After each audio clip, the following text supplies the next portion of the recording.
And so to give you a little bit an idea of how this presentation evolved is that we both live in New York City.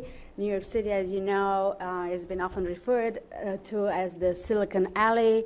About 3 years ago, I was part of an initiative on developing mobile application for Stern. And we developed that application, and that kind of triggered a number of different contacts, and who basically started reaching out to us from the EdTech community. In addition to that, I don't know, many of you may have heard or may have attended meetups. And meetups in New York have really grown just really exponentially in the last 2 years. There's a meetup which is basically an informal meeting of people interested around an idea. And it could be anything from adaptive learning or from K through 12 Common Core to wearable technology, Google Glass. So there's just a really big community of these meetups. And as we go there, we started observing, how people are just going into developing an application or developing an app with just really wild ideas, very, faced with basically a lot of challenges, but a lot of passion. And we were very intrigued by, and really interested, reaching out to us. First, just as, basically practitioners in the education and sort of in that sort of ed tech context, but what we saw was like a real curiosity to learn more, and we've engaged with them, and as a result, this sort of presentation was born, because in that exchange and in that conversation, we saw some things that we actually really like to encourage in higher ed environment. These are very different environments. We're not going to claim that they're comparable, they're different cultures, but yet, they're the things that we can really insights and takeaways that we can kind of look into, how people get so driven and so passionate and so dedicated. And so sort of this is what we're trying to share with you today, some of these insights about that startup culture. And hopefully it's something that some takeaways that you can take with you. So it's also another interesting thing is that the Silicon Alley in New York is 30% of what is the Silicon Valley in California, but the rate of success is much higher. And this was like this struck us, why is that? So really fascinated by that culture.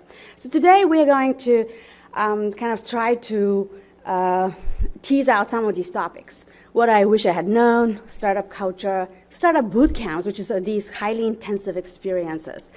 Some of the rules for startups, the way they refer. Also look into the dynamics of teamwork and collaborations, and finally some best practices or some insights about what of this is applicable in higher education, what is of this we can encourage or nurture in our own environment. As Maya said, there are some things here that are very much the same in both the higher ed community and in the startup community. Startup community talks a lot about assessment, believe it or not, about metrics, about measuring what they do, because if you don't measure what you do, you're not going to end up getting anywhere. So they do the same kind of thing that we do, in a sense, that they build, they measure, they learn, and then they go back to building and measuring and learning all over again, and reiterating that process on and on. Same way that we do. As Maya also pointed out, though, there's limits to the parallels here. We're not trying to really draw sharp parallels. I know it's very, very hard to generalize about higher education, just talking to people here and from our own experience in education. Obviously, it's extremely different. We live in a world of course, tremendous regulation, as you all know. We have a great deal of expectations from societies. Part of our so-called investment investors, if you will, are what? Federal programs, federal and state programs, because money flows in from that, particularly for some institutions such as mine at the College of New Rochelle. And, you know, when I look at the regulations we face sometimes, I just go, it's such a world of difference. To give you one quick example, we're starting up an online program, College of New Rochelle. Some of you probably know New York State is a highly regulated environment for higher education. You can roll your eyes if you know about it because it can be really crazy. And, you know, we can submit something to State Department of Education, which is much more difficult to deal with than middle states would ever be, and, you know, turn in a whole application for a new program by a deadline, and it sits on somebody's desk for months after months, and then 2 days before it was actually due, it comes back to us and they tell us they need more information, even though they haven't read it yet, but they want the questions answered differently. And we just have to drop what we're doing and suddenly scramble to put together something completely different. Then we get that in and we're told 2 weeks later, or a month later, I think it was, no, nobody's looked at it since then, so if you still want to add more stuff to it, you can. So we're just in sometimes this sort of vicious circle or this kind of nebulous arena of, you know, we're damned if we do and damned if we don't. And it varies. I mean, New York State is very good to small liberal arts colleges in some way, but we pay a price for that with the kind of regulation that we face. So there are, again, similarities here, but there are profound differences. And what we're trying to really elicit, I guess, as Maya was saying, is that we just both have been tremendously struck by the passion and the energy that is there in a startup community and utterly fascinated with it. And I kind of had my own experience way back before I got into higher ed, because I was part of a museum that was bootstrapping itself, starting from scratch, the new museum, and we literally worked 24/7 to turn that into a viable arts institution. And there were many months, there were a couple of years where we didn't think we were going to make it, and we actually did as an alternative art space. But so I've been through that experience in some ways, not on the technology side. But anyway, so we're kind of going to run through this and give you some ideas and some examples and what, you know, how people see this from the startup community, what we might learn from that for ourselves. So do you want to take the next section, or I'll ask the question and then you can do it? So we'd like you to take a second and write down a piece of paper, or think and not forget, okay? You know, what is the one thing you wish you had known before starting your career in higher education? All right, and we'll share with you a few things that startup people say they wish they had known before they started the ball rolling with the successful startup that they had. So take a second, think about that. What is the absolute one thing that now that you look back, some of you probably only been doing this for a few years, some of you may have been doing this for a couple of decades, and go, if only I had known that back at the beginning, something complete that I never would have guessed, and now I know, I wish I had known it back then.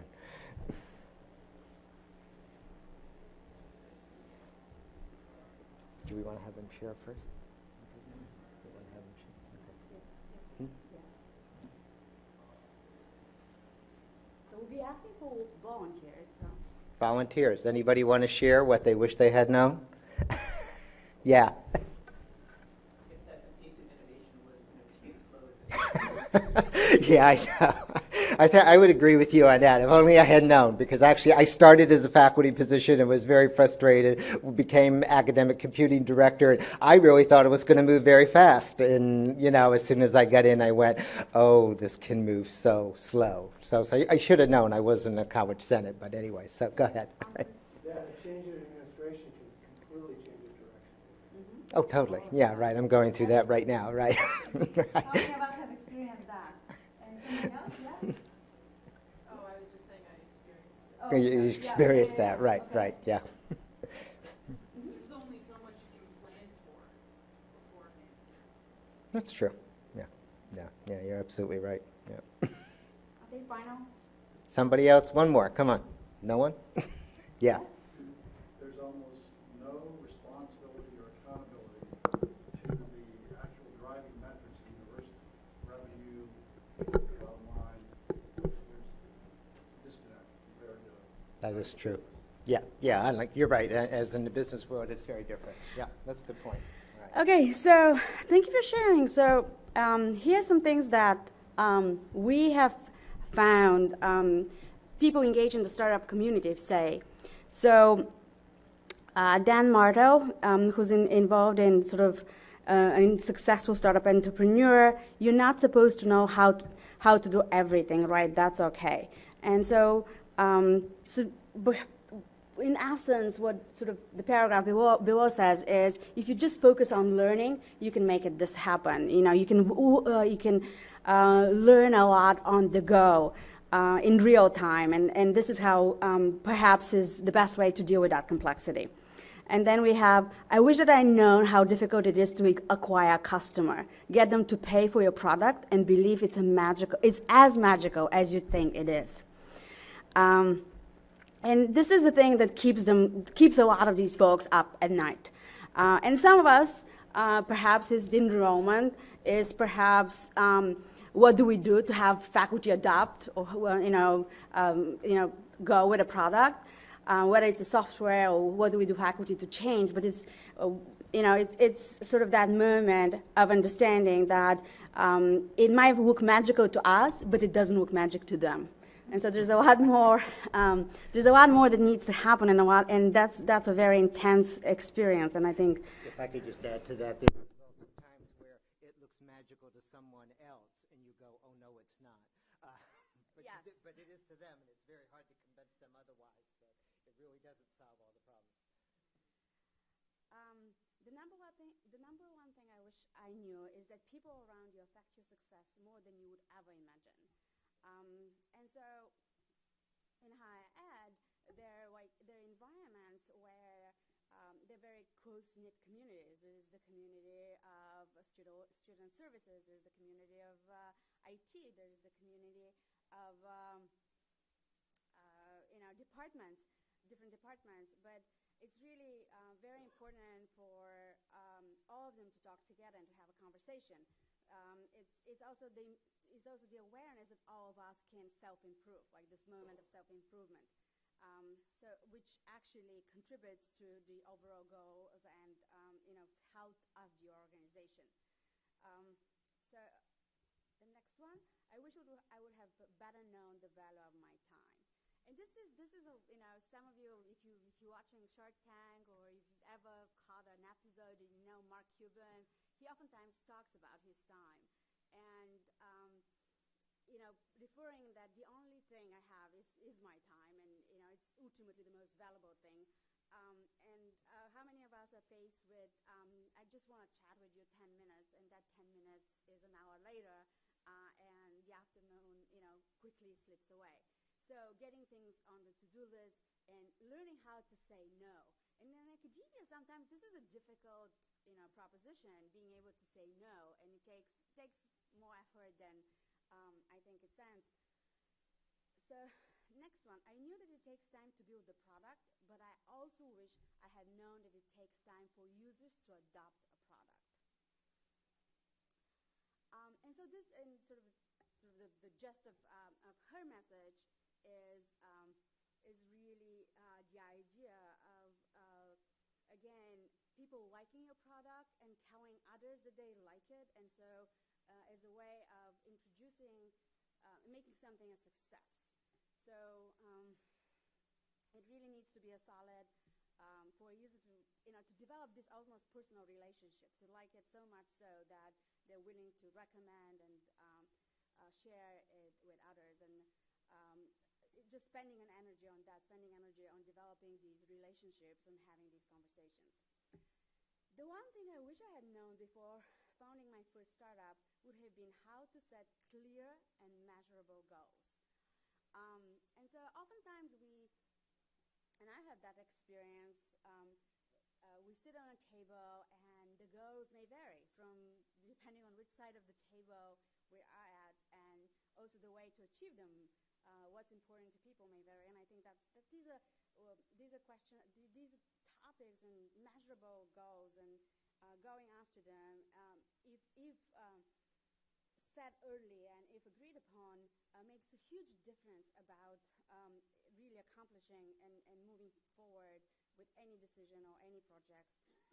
And now we talk a lot about metrics, and it's metrics not only just in our projects, it's metrics in terms of student engagement, it's metrics in terms of student performance. There's a lot of data. We heard an excellent sort of argument yesterday about SMO data and context, and I think it still goes down to where are we going, what are we trying to accomplish here. So these are some things that startup folks have on their mind as they move, getting their idea out in the business world. Taking a slightly different look at this, members of the Young Entrepreneur Council, YEC, the council did a survey and asked people to share their favorite traits of successful entrepreneurs, and the question was, what surefire inborn trait was it that inevitably leads to entrepreneurship, that leads to a successful startup? And we just pulled a couple of these, but we were ones that we thought would be of interest within higher ed community. The first one by Emily Holdman of People Kit, curiosity. Start by asking questions. Why is there not a product that helps us do X? Can we do something that solves the audience needs? Can technology make this easier, more affordable, more sustainable? Secondly, holistic thinking from Kim Kalpa of Zinpac. Entrepreneurs are quick to see the whole picture, not just pieces of the puzzle, and I think that's a challenge for us sometimes to step back and look at the larger picture. Faculty always come to me, they're not looking at the larger picture, they need a solution to the very specific issue, and I can very easily get bogged down over those specific issues and those specific challenges. Sometimes I got to step back and just try to look at it not from any one perspective, but from everybody's perspective. The majority of people are at the mercy of details, calculations, which, while important, limit them. Entrepreneurs have the ability to view situations with a wide lens. Adaptability. It's also, I think, an incredibly important one. Entrepreneurs must be able to adapt on the fly to new situations and work with others to help them adapt. Adaptability, viewing the world as fluid, as malleable, is required to succeed, from the CEO of Ladderworks. And the last one here, tenacity. I think we've all experienced that. If you're not tenacious about this, it's just not going to happen because there's always going to be obstacles in the way. Successful entrepreneurs have the drive, determination, and endurance to make it happen, no matter how hard the struggle or no matter how many times they fail. And this is something, of course, that comes up again and again in startups. One thing that's fascinating, of course, in startups, people fail all the time. And failure is, as it is in games, it's an opportunity to learn and do again. Where so often in higher education we do that, and then we get stuck with the consequences of that failure. Obviously, sometimes we can't fail if it comes to things like network security, personal data, like that. But there are other times in instructional technology where you do have to try things out, and sometimes, yeah, it doesn't work, and you've got to go back to the drawing boards and say, we've got to try this one more time in a different way. And instead of getting knocked down by it, you've got to say, okay, what did we learn from this? How can we move on and do the next thing? And again, one of the things that we've seen at the meetup, sometimes we've seen amazing demos of products that are still not on the market yet, that are coming out, where people have just blown away the audience by what they've done. And we've seen other demos where people got up there with something that was going to go well, and they just fell flat on their face completely. And my goodness, I could never do that in front of a faculty meeting or something like that. But yet they do it, and they resurface, 2 or 3 months down the road with a revised product and say, okay, now we're going to try it again. I tried it a couple months back, if you all remember. Hope you didn't, but let's try it one more time, and we'll see if it works this time around. So that tenacity is incredibly important here. Another thing that comes up here that I find is absolutely fascinating is the idea of startup boot camps. There's a number of different ones around. A lot of people are now starting to do stuff for kids, which I think is amazing, because I think it's really important that kids get some kind of coding background. I don't think they all need to learn how to code, but it's helpful to have some understanding of that, because in some ways it is becoming the Latin of our era, if you will. But there's a number of different opportunities here, and one of the most amazing ones is what is known as the Startup Bus, which is a global community-driven organization. It's been coined the Navy SEALs Boot Camp of Entrepreneurship, and once a year, 175 people get together from in 8 cities on 8 buses and do, heaven forbid, a 72-hour road trip to Austin, Texas for And during that 72 hours, they literally pitch an idea, put together a team from the people on the bus, and carve something out, and then show up at SXSW and get in front of a group of VC, a venture capitalist, and pitch that to try to raise money. To say it's intense is an understatement, okay? And I think most of us could probably not, if we have staff, we could say, I couldn't put you on a bus for 72 hours. You wouldn't dare do it. But it's an experience, and the people that come out of it say it's absolutely amazing. It's horrific, but when they get done, they have learned so much from it, and they've had a really incredible experience. The 9 lessons that kind of summarize what people talk about from this, what they say they got, is that number 1, you're capable of a lot more than you think. You really are. When you're faced with a 72-hour deadline, yes, you can, okay? Surround yourself with people that inspire you. Again, it's the people that are around you. And of course, as you've got people on the bus, it's picking and choosing the right ones that become part of your team and help you out. Deadlines plus peer pressure equals productivity. Nothing like, deadline, but nothing like peer pressure with the deadline also to get you to do it. Build your MVP, which is your, in startup lingo, is your minimum viable product. In other words, you've got to get something done, you've got to get it out the door. We have to take a slightly different approach, of course, because we do something really badly. People are going to look at it and go, you guys don't know what you're doing, that doesn't work. But on the other hand, for the startup community, you've got to have something out there, you have to have something tangible, you can't just talk about it. Luck doesn't exist. It's created, okay? You create it on the bus in the 72 hours. Your team needs to be smart, passionate, and I think most important in some ways, it needs to be small. If it's too big a team, it's just not going to be a cohesive group. Come together. Pitching is storytelling. It really is about telling a story about what it is that you want to do.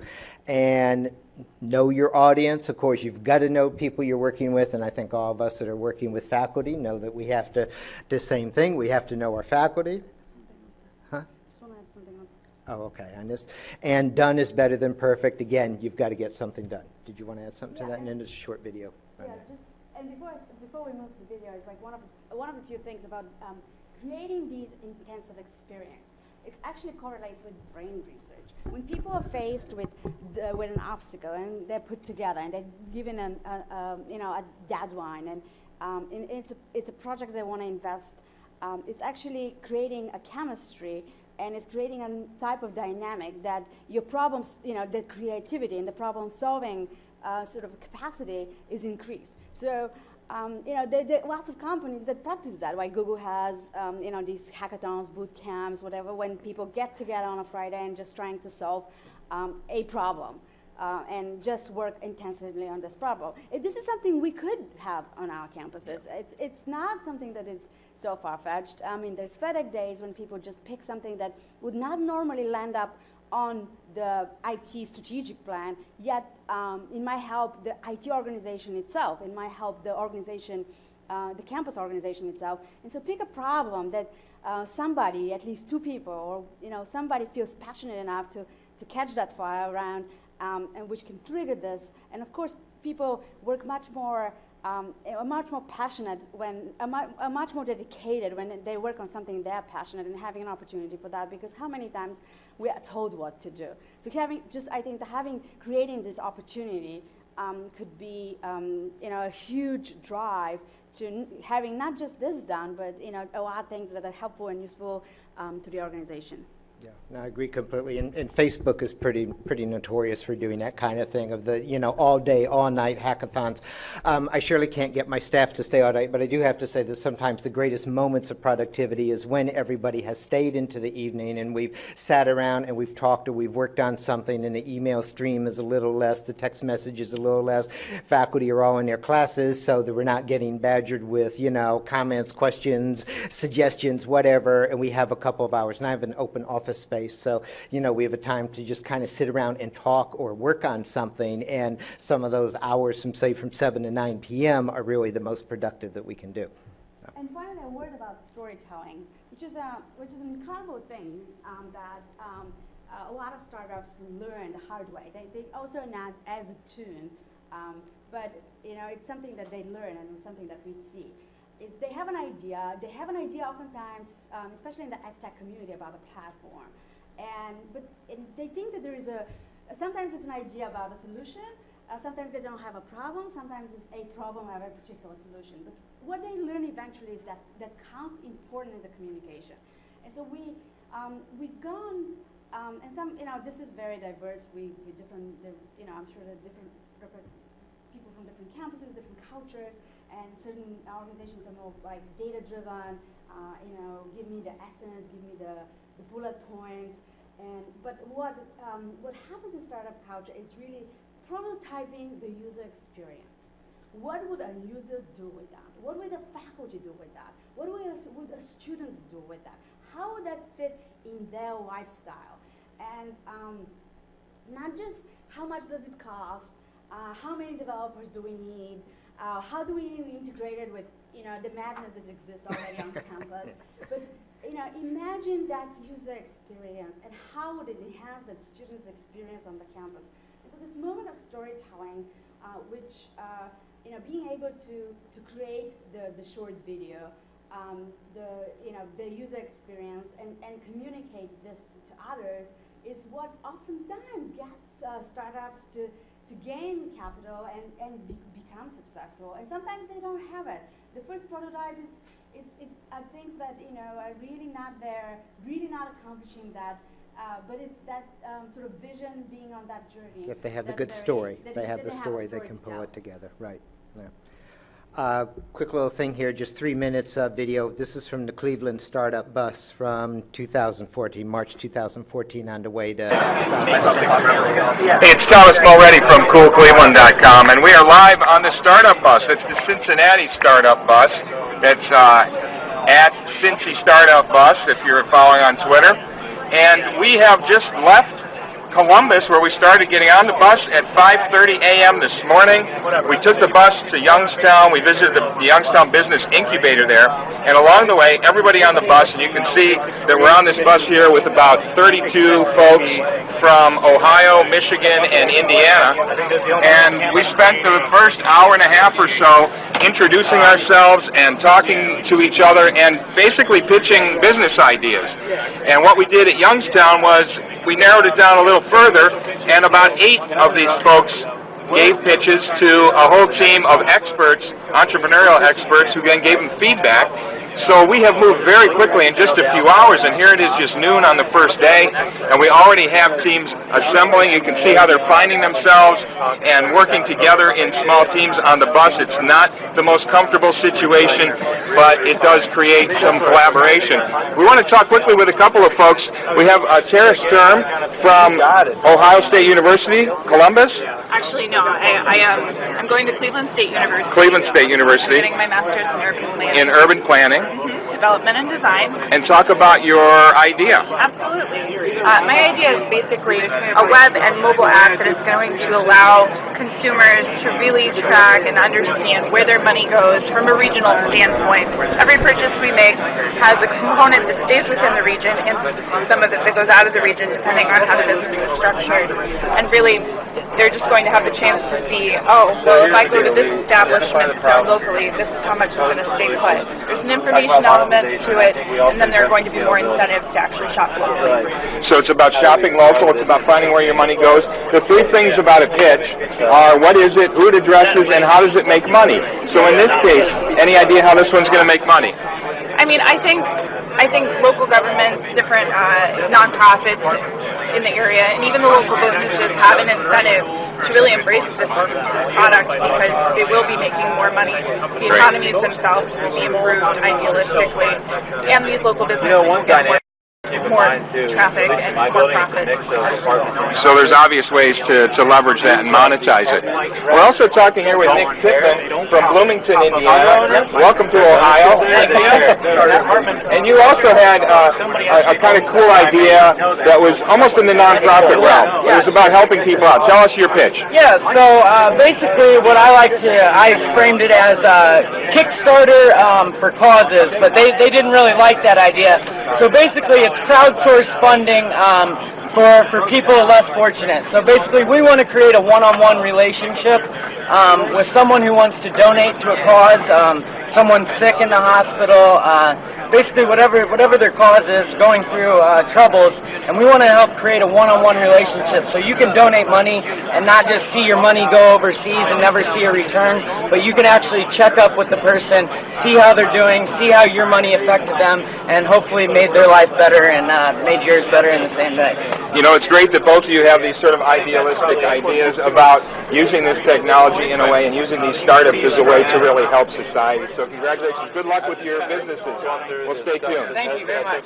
So it's Thomas Mulready from CoolCleveland.com.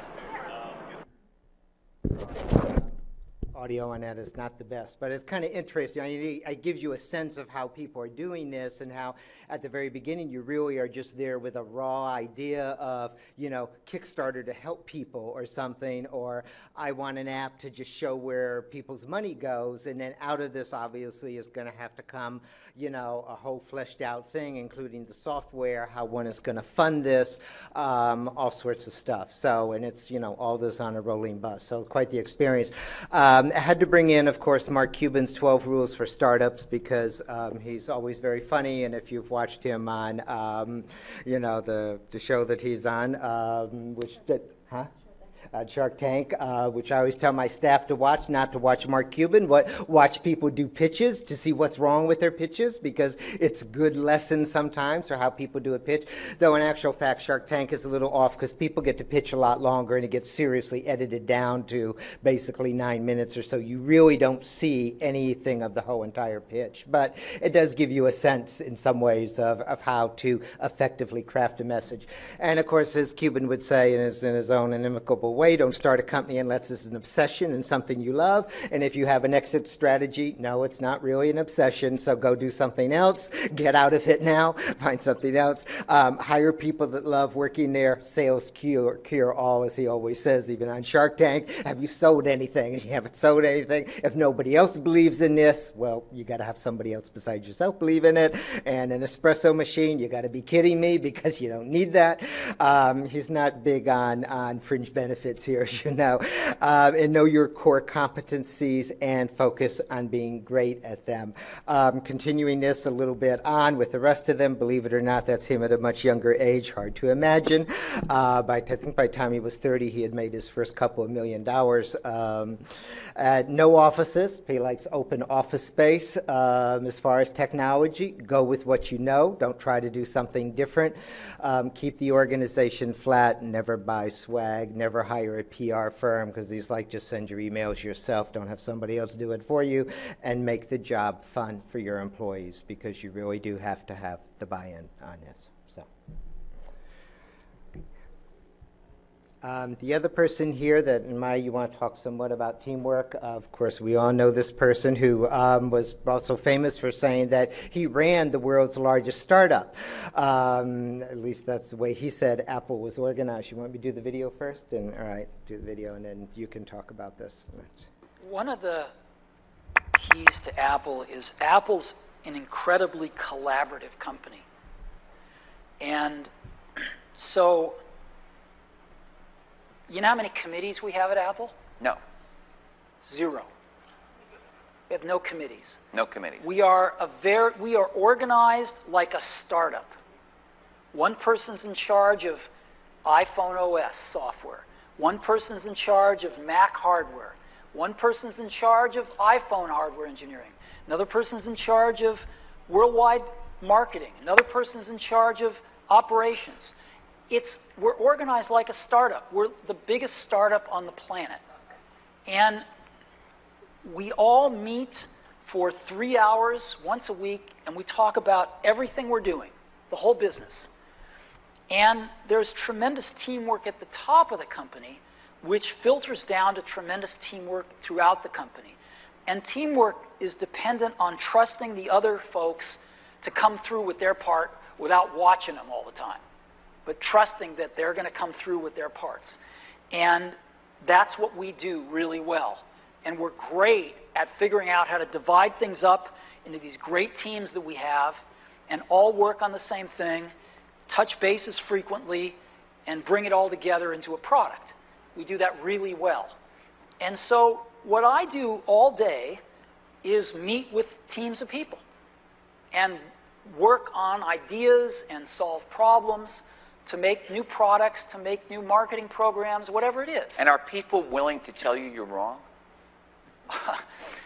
Yeah. I mean, other than snarky journalists. I mean, people that Oh, work yeah. No, we have wonderful arguments. for you. And do you win them all? Or? Oh, no, I wish I did. No, see, you can't. If you want to hire great people and have them stay working for you, you have to let them make a lot of decisions, and you have to be run by ideas, not hierarchy. The best ideas have to win. So, otherwise, good people don't stay. But you must be more than a facilitator who runs meetings. You obviously contribute your own ideas. I contribute ideas, sure. Well, why would I be there if I didn't? So logical, right? So there's something about the sharing of ideas and really, organizing and driving, an organization by ideas, and this is really very powerful. Again, going with the storytelling and argument, this is a very powerful notion. But the other things, the things about the teamwork and how this actually gets to happen. So in this startups, in the small startups, they usually start with very small teams, usually 3 people teams, and they're absolutely able to complement. They either very complement each other. They have what somebody is really strong, the other in the tech, with a tech background, there is the business plan background, and there is the communication background. And so this really, pulls them together. But it's very interesting how, people gravitate to that. So it's not just, the technical aspects, or it's not just the people who know the money aspect, or people who, know just, what a good communication strategy is. It's really being able to get this to work together, which drives the idea and are able to propel it. Because ultimately, they hit financial requirements. They had sort of very technical challenges, or they hit that they're not communicating well enough, and nobody's understanding what are they working on and what are they trying to solve. So it's very interesting of that. Yet there's this ability of everybody picking up, knowing what the other one is doing, being able to share openly, and being able to complement and step in. So we've seeing a lot of that, and seeing a lot of proactive understanding of what people's core competences are and what else they need. And something which oftentimes doesn't happen always in a higher ed sort of I think environment, or at least I haven't witnessed myself enough, is precisely this, being able to understand we don't need these competencies. And especially when it's more of a soft competence, it's better recognized when it's a technical competence that's missing, and less so recognized when it's actually a soft competency, to bring that person to help us and being able to work together. So I think that's another way of just thinking about structuring the teams and organizing. So you want to go? You can do the second, whatever. Fine. Yeah. Do you want to do it? Or? You can do it. So some of the sort of in a more condensed mode, some of these best practices is today it's easier and cheaper to start a company, but it's tough than ever to survive. And some of the sort of some of the concepts here are flat management. Make the team, not the individual, the star. Prepare. Remove the excuses of failure. Balance optimism. Stay connected, and being able to cut through the noise, being able to continue to work on this idea. We oftentimes get in our environment, overwhelmed while everything else is going on, and so being able to filter, it's interesting, and being able to kind of negotiate the space as well to continue. Distributive leadership. So people being able to step in the spotlight and drive, and then let somebody else drive. And I think the only way I've seen this done successfully is when you have actually a model example, allowing, it goes down back to the flat management. Practice resilience. being able to recover, being able to pull through challenges, and oftentimes these startups have to go back to very early steps, but sort of holding that resilience, and that again believing in that idea allows them to go back and catch up along with tenacity and creativity.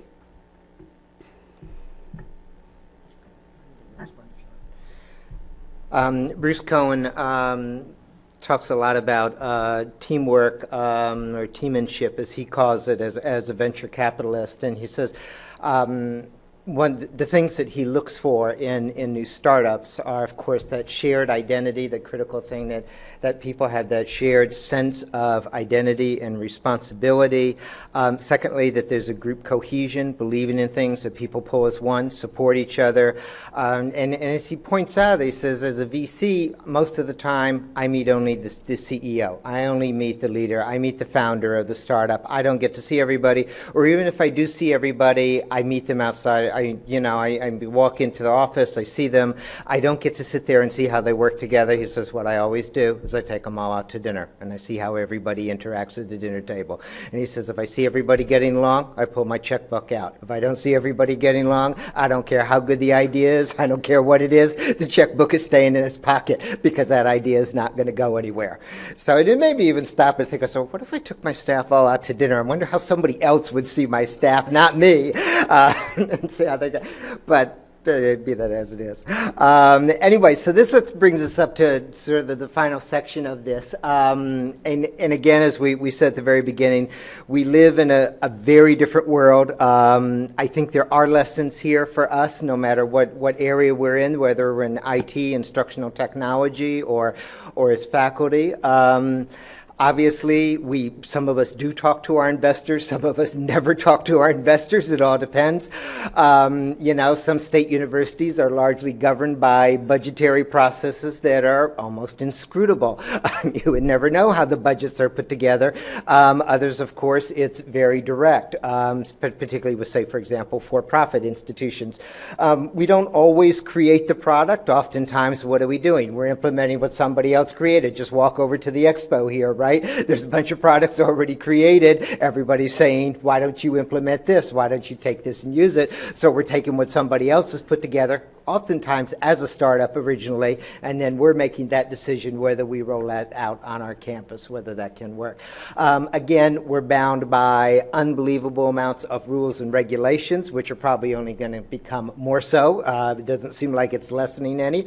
And budgets for many of us are exceptionally tight. And as you pointed out, of course, sometimes there seems to be a total disconnect between the budget and what goes on, but also, too, the budgets are tight, and all of a sudden somebody will come down and say, oh, there's just no more money to do anything or to do any of that, and you have no idea why. And of course, you've done all this planning, and suddenly you have to pull back on this. And when we fail, we oftentimes don't have that opportunity to pull ourselves back up again very quickly and say, well, we'll just give it another go. Somebody says, oh, that's incredibly inefficient, where indeed maybe we did need to learn, maybe we need to try and say, okay, we fell on our face on this, we've got to give it another shot, give us the opportunity to do this. And I do try to do that with my staff, but I get a lot of flack from above that if I do that, we're not being as efficient as we should be.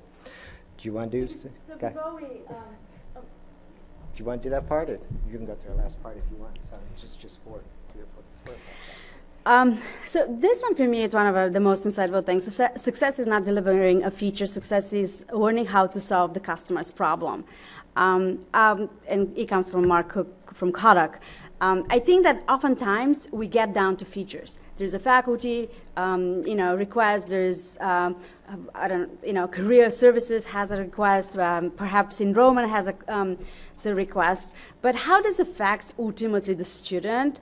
It's oftentimes very unclear. And we are, for most of us, our core, strategy is learning, and but we spend so much time on features rather than solving problems, or rather than understanding what it is the students need. Why are we not having more students in teams?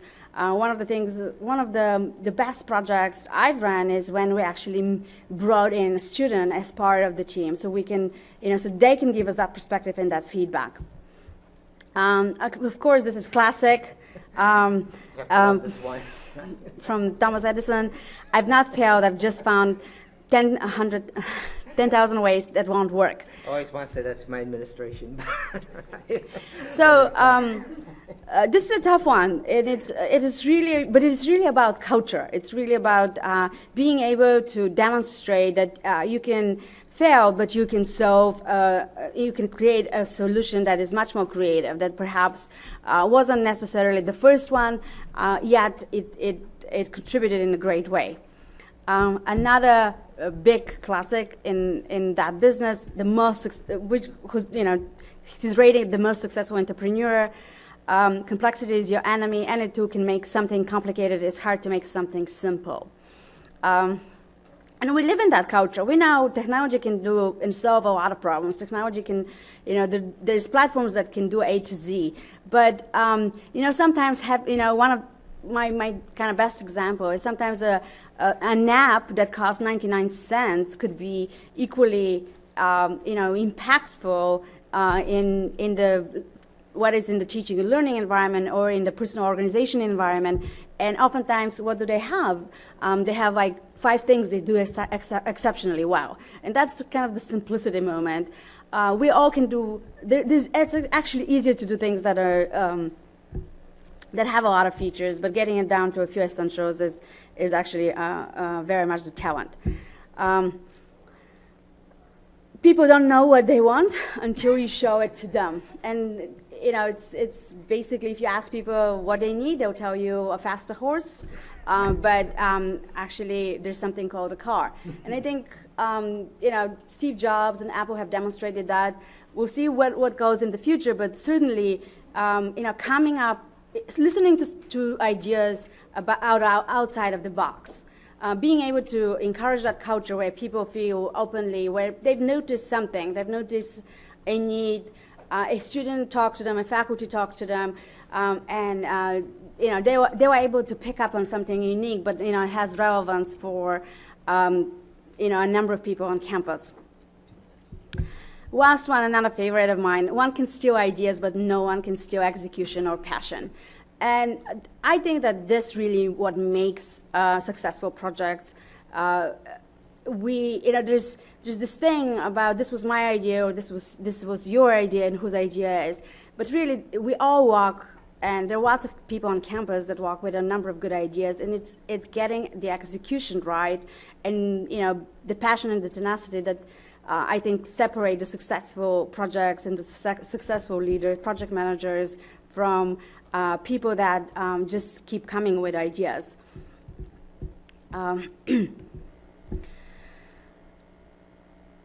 One of the fundamental aspects of leadership is the ability to instill confidence in others when yourselves are feeling insecure. So I think that could go a number of different ways, and I think that my perspective on that will be that we deal with a lot of faculty who oftentimes have a lot of insecurities about adopting technology, and really where I think the big inroads are made in developing the relationship and in offering the opportunity for conversation and leading that relationship into a moment where they feel confident. And it's sort of my way to look in things, but certainly that could go in a number of different perspectives and points of views as in the work environment. I think the final sort of things that we found, like successful entrepreneurs and successful startups, is entrepreneurship is not a part-time job, and it's not even a full-time job. It's a lifestyle, and this is really what this startup community is about. This is like people going and founding one company and then going and founding another company, but there's. There are also people who walk in and are just equally passionate about education, and they want to solve one problem, and then they want to solve another problem. And these are the people that are able to drive and continue to push the organization further. And I think encouraging that type of spirit in our environment can also bring a lot of bring a lot of people together and bring a lot of ideas together. And our final one is timing, perseverance, and 10 years of trying will eventually make you look like an overnight success. So oftentimes, the innovation doesn't happen overnight. There's this, perceived thing that it was, this technology came up. I don't know what happened. Oh, the wireless. The wireless came up, right. This technology, or just don't click there. Just get rid of it. just came out and it's going to revolutionize higher education or something else. It just happened overnight. But most of the times, these are projects that took years. These are ideas that took a lot of incubation, a lot of patience, a lot of knocking on different doors and listening to different stakeholders. And this is what we saw when we start, when people start coming to us and asking us for feedback and asking us for, can you look at my app? Can you look at my application? And just sort of the absolutely no barrier to look and search for that feedback, which I think is so often, there's so many barriers in whether it's higher ed or even in other environments, for people openly to look for mentors, to look for feedback, to just being able to knock on doors. And I feel we could do a lot in encouraging that. It's almost like a taboo, who's a mentor to who, or can you ask somebody to be a mentor? And we were struck by them coming and say, I want to do that, and I want to just bring that to the developing world and, solve the educational problems. And, we both have spent years in higher ed dealing with, the Pearson and McGraw and all these big companies. And there is these three people that come up and it's just so driven to do that. And prepared to go through the rounds and keep coming back. So I think recognizing that, and it's not a parallel. There are lots of challenges that exist on the campus, and in different campuses that they make up the higher education. But certainly there are small things that could make a huge impact on how people feel about their ideas and how people communicate their ideas and how people share and ultimately being able to drive this bus and make a solution. So that's it. That's all that we have to say on this. Are there any questions or comments or any suggestions? We hope this has been helpful. Again, thanks a lot. Okay? All right.